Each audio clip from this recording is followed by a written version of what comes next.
அன்பு மாணவர்களே, இந்த உலகத்தில் பல நூல்கள் தோன்றியுள்ளன. ஆனால் காலம் கடந்தும் தனது மதிப்பை இழக்காமல் மனித வாழ்க்கைக்கு வழிகாட்டியாக நிற்கும் நூல் திருக்குறள். திருக்குறள் என்பது வெறும் புத்தகம் அல்ல, அது வாழ்க்கையை அழகாக வாழ கற்றுத்தரும் அறிவு பெட்டகம். வெறும் 2 வரிகளில் கடலளவு கருத்துக்களை அடக்கி வைத்திருக்கும் அற்புத படைப்பு இது. ஒரு மாணவன் எப்படி படிக்க வேண்டும், எப்படி பேச வேண்டும், எப்படி நண்பர்களை தேர்ந்தெடுக்க வேண்டும், எப்படி நல்ல மனிதனாக வளர வேண்டும் என்பதையெல்லாம் திருக்குறள் எளிமையாக எடுத்துரைக்கிறது.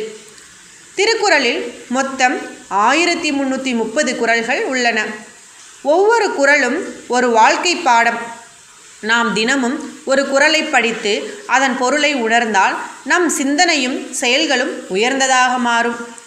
அகர முதல எழுத்தெல்லாம் ஆதிபகவன் முதற்றே உலகு என்று முதல் குறளிலேயே எல்லாவற்றிற்கும் ஒரு தொடக்கம் உண்டு என்பதை வள்ளுவர் உணர்த்துகிறார். மாணவர்களே, பாடப்புத்தக மதிப்பெண்கள் மட்டுமல்ல, நல்ல பண்புகளும் வாழ்க்கையில் மிக முக்கியம். அந்த நல்ல பண்புகளை நமக்குள் விதைக்கும் விதையே திருக்குறள். ஒரு குறளை மனப்பாடம் செய்வது அறிவை வளர்க்கும், அதன் பொருளை புரிந்து வாழ்வது மனிதனை உயர்த்தும். எனவே தினமும் ஒரு திருக்குறளை படிப்போம், அதன் வழியில் நடப்போம், நல்ல மனிதர்களாக வளர்வோம். நன்றி.